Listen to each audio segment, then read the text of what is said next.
Hi, welcome to our energy series. We are Corey, Peyton, and myself, Yaila, bringing another fun topic, or maybe it's a little bit of a tricky topic. Today, we're talking about releasing guilt and grief. So if you tend to operate maybe from these lower vibrations, we're going to talk about how to release that and maybe why that might be in your space. So for starters, many of us tend to carry masculine and feminine energy, but men tend to run a little bit more grief and women tend to run a little bit more guilt. But the three of us are going to kind of talk about how we approach these different vibrations, how we release that, and how you can support yourself moving forward if you find these energies in your space. So kicking things off, how about you, Peyton? What would you like to say as far as guilt and grief and releasing it? Thanks, Yaila. Yeah, these are big topics here, and I think we're feeling even more of it right now because of what's going on in the collective. So for me, I'll start with guilt because that is one that I tend to run a lot of that energy and come from a family where guilt is an Olympic sport. So having to learn how to process that energy was something that I have really worked on over the past years that I've been doing energy work. And so if you are someone who struggles with running guilt energy or feeling guilty a lot, I have found that the most helpful way for me to process that is, first of all, to ask myself a very important question. And that is, have I done something to cause harm? Have I done something that was not in my, was I not standing in my light? Did I do something that was kind of not my best self? Do I have some responsibility in this situation? And I think it's really important to be very honest and self-accountable when you ask that question. Because if you find that you did do something that you're feeling guilty about and you know it wasn't your best reflection of yourself, then the way that I always process that information is to do what I can to make the situation right.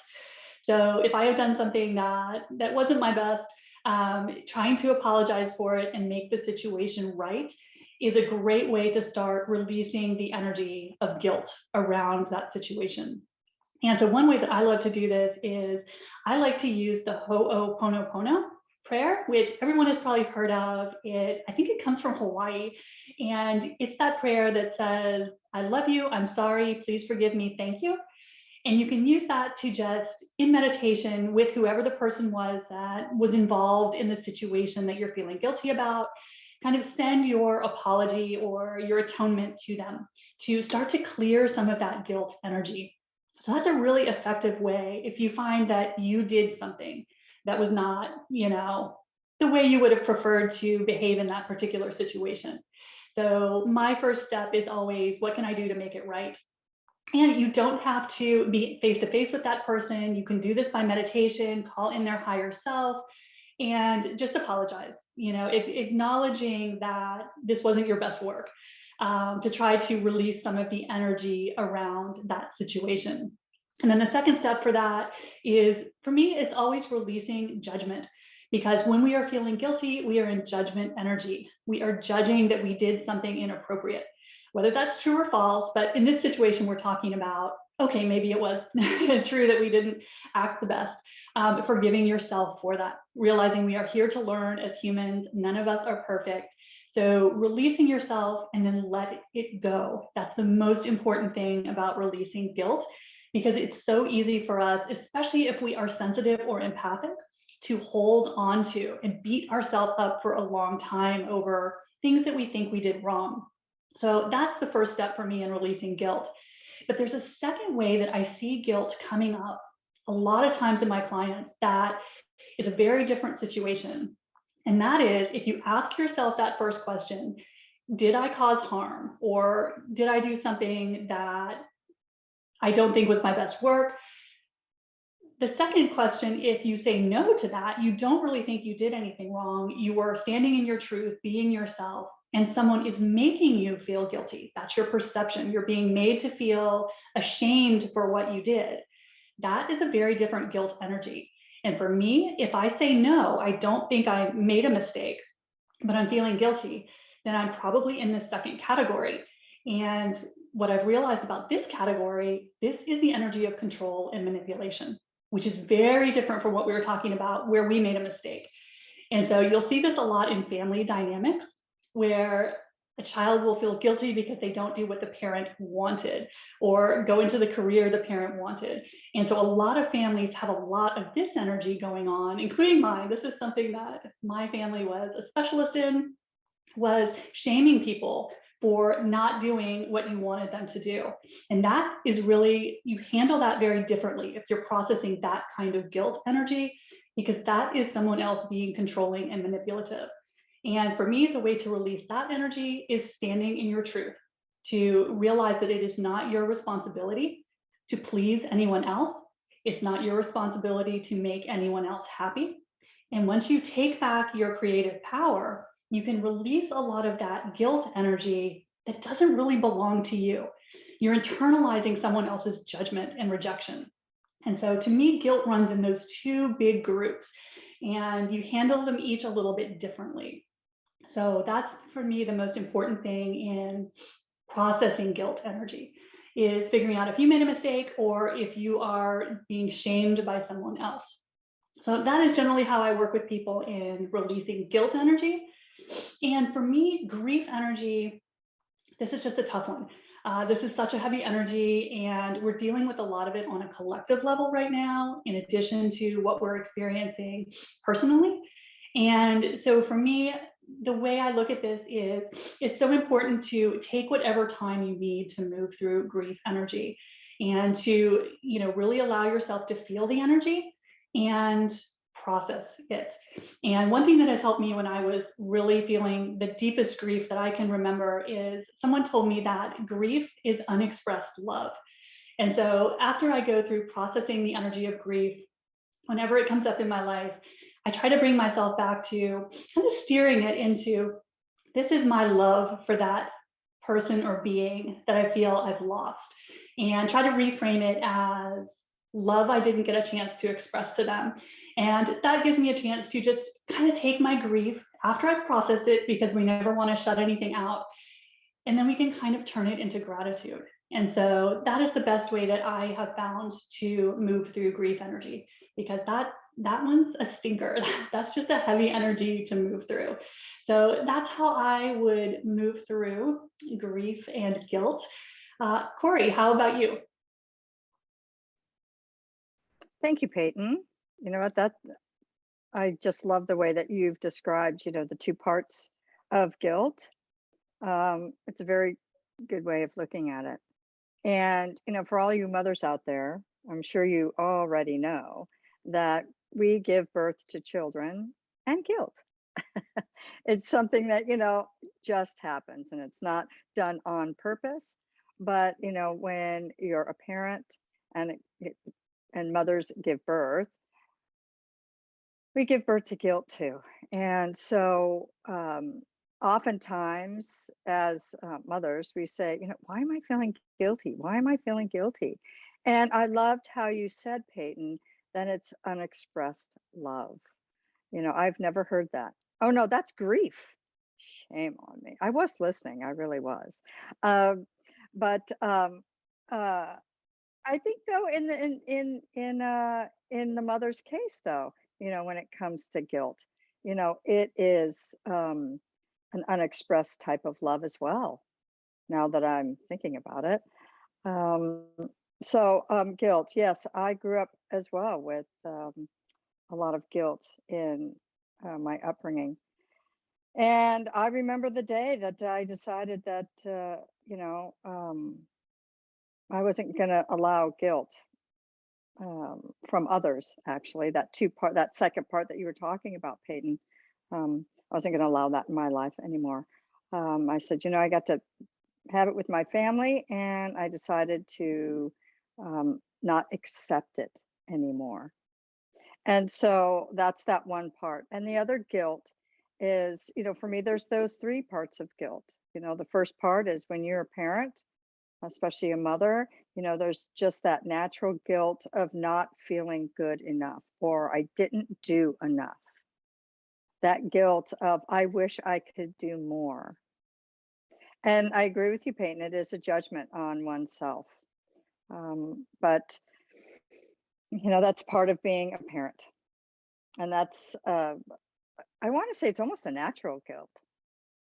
But the other guilt that I loved that you talked about too was the ones that others impose on someone else. And that's what I grew up with. So I naturally felt guilty. And guilt for me, oftentimes, and in a lot of my clients, when I look at the energy of where it is in the body, it's in the heart. And oftentimes it is a guilt of not doing enough, should be better. It is a vibration of feeling less than. And so I find it in the heart. That's where I always find it, actually, 9 times out of 10. And so we go and heal the heart. And what part of that is a lot of it, well, what part of it it comes from.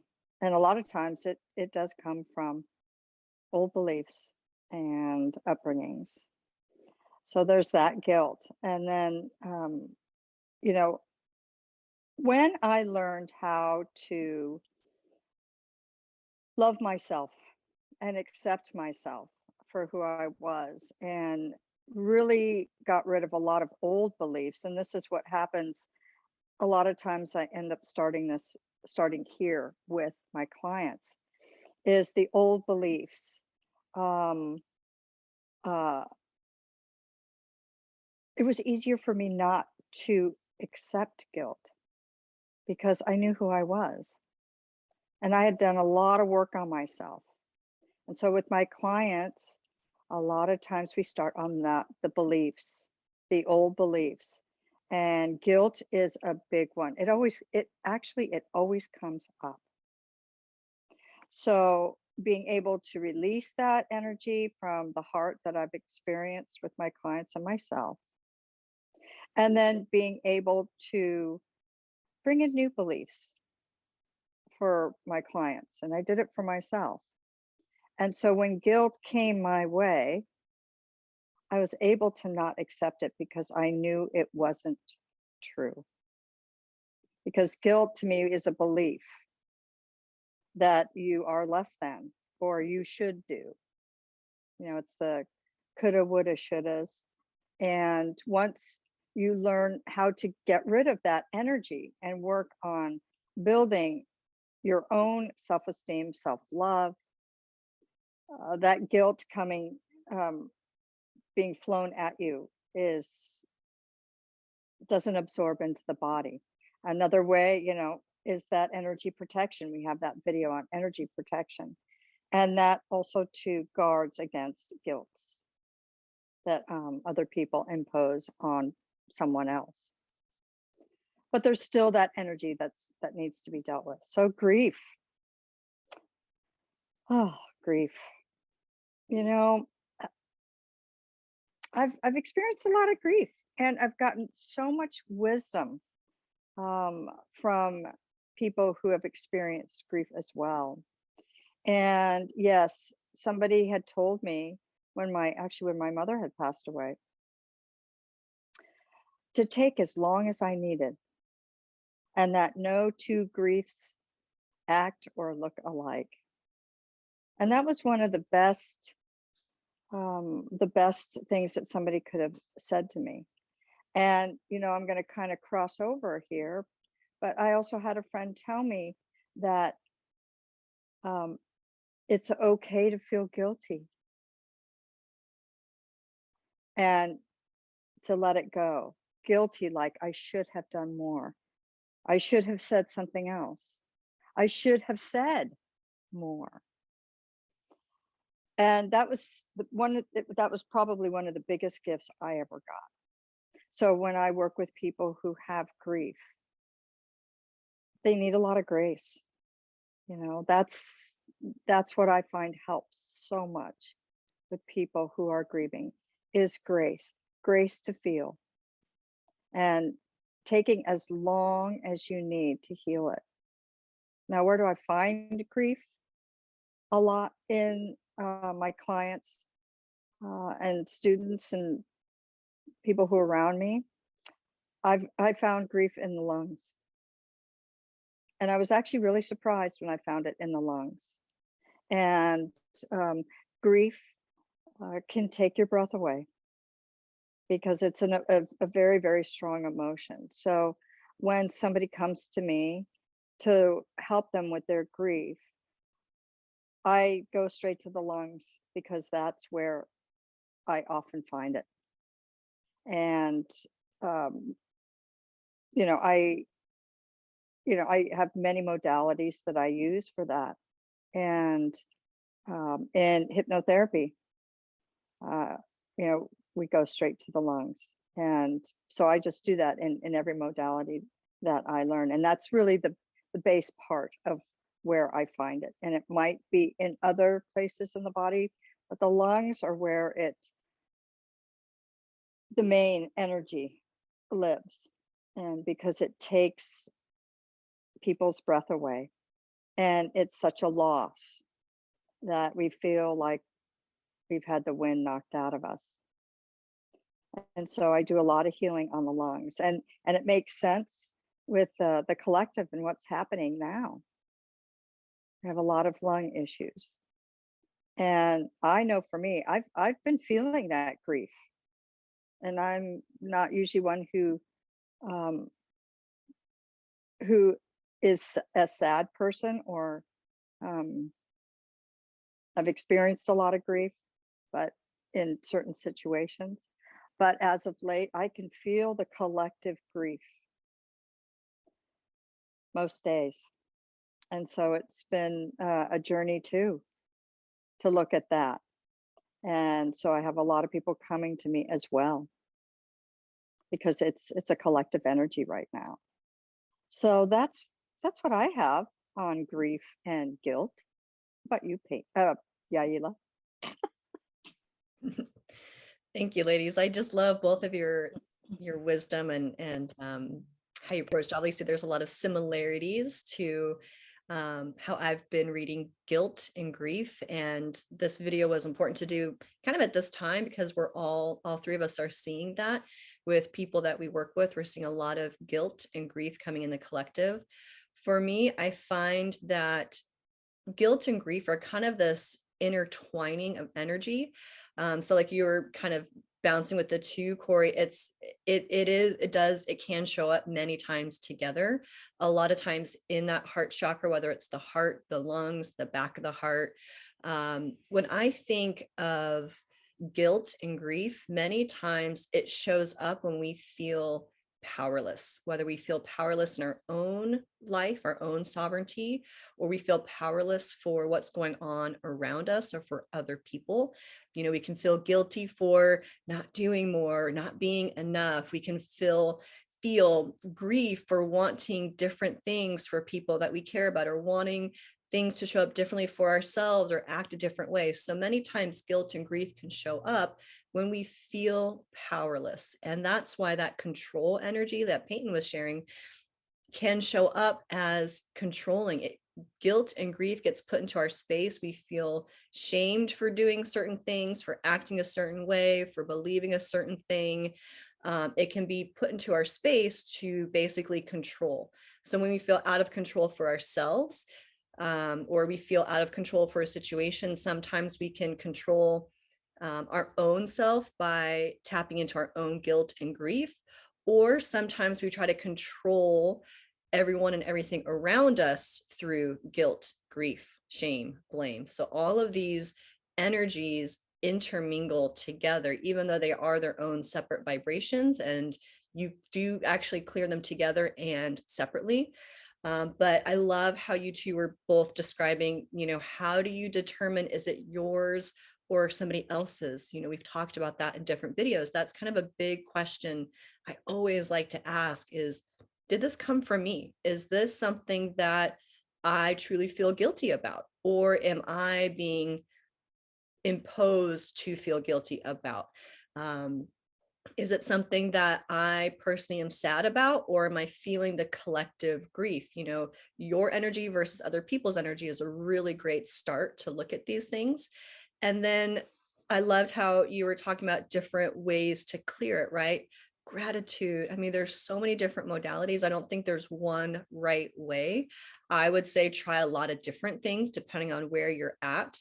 For me, when I realized there is a level of feeling out of control, I look to see how am I showing up with that. So am I trying to be really controlling for myself and close down, being vulnerable, you know, that grief where it's those unspoken, you know, feelings of love or unshared feelings of love can show up as grief. It's like, wow, am I closing down? Am I trying to hide my vulnerability in my own grief and my own private low moments? Or am I seeing that in other people? You know, I try to bring in just a lot of love and compassion and forgiveness.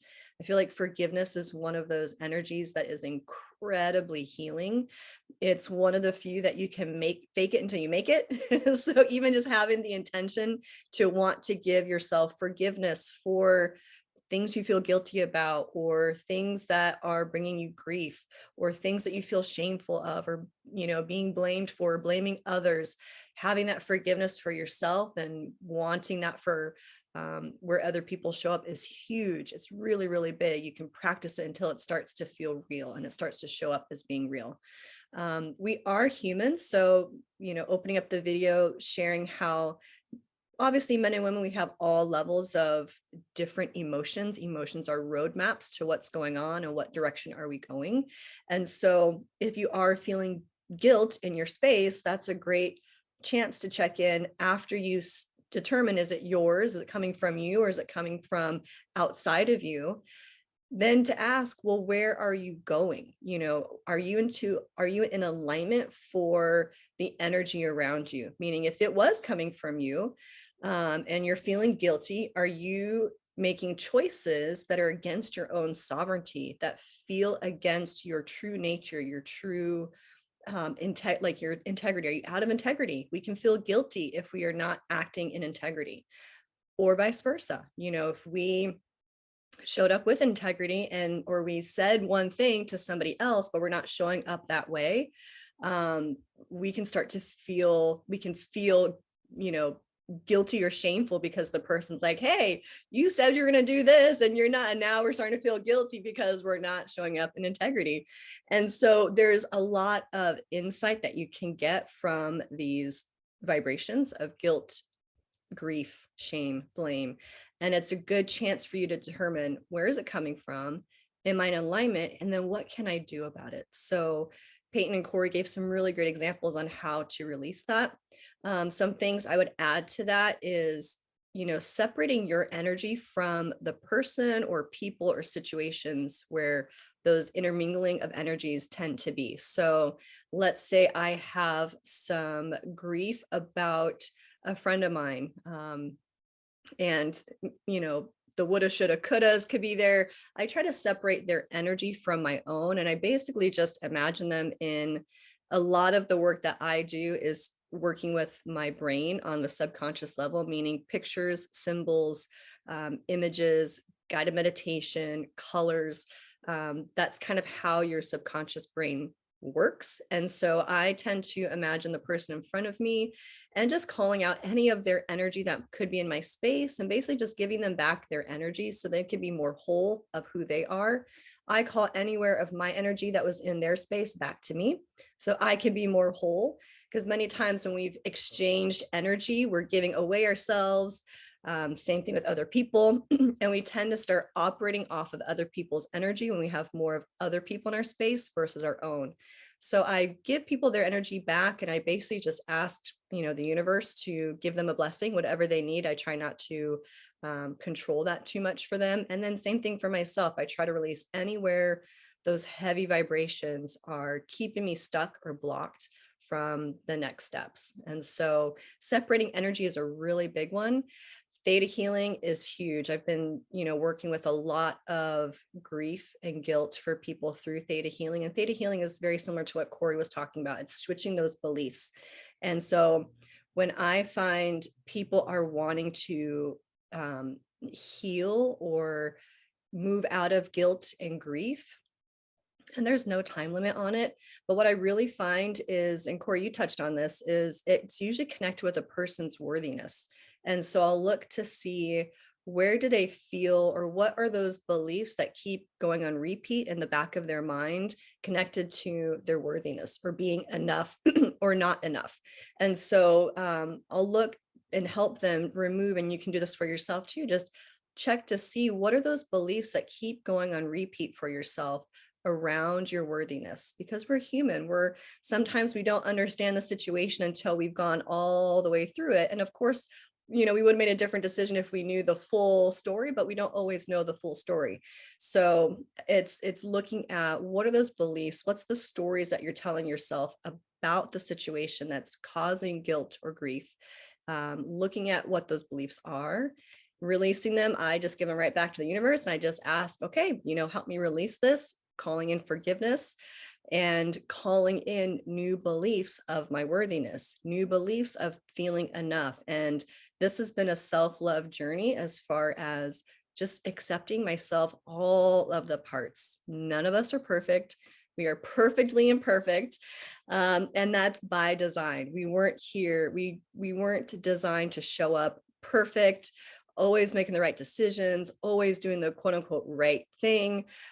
We came here to learn the journey, experience, and understand love at different levels. And sometimes love at different levels shows up with pain. It shows up with feeling guilty. It shows up with feeling grief, because that's how we start to understand all the aspects of love and how we can love even deeper through these quote unquote ugly parts or lower vibration parts. So those are some things I would add to guilt and grief. But ladies, do you have anything else you want to add in that's popping up? No, it's a tricky subject to work with, guilt and grief, and everybody's process is their own unique path. But we appreciate you joining us for today's video. If you liked today's topic, or you want to add any of your own tips, or if you want to reach out to any one of us for support in your own guilt or grief, feel free to connect with us at the information below. We always appreciate your likes, your shares, your comments, your saves. It definitely helps us to get this information to people that it can serve as well. So thank you again for joining all of us for today. We will see you next week.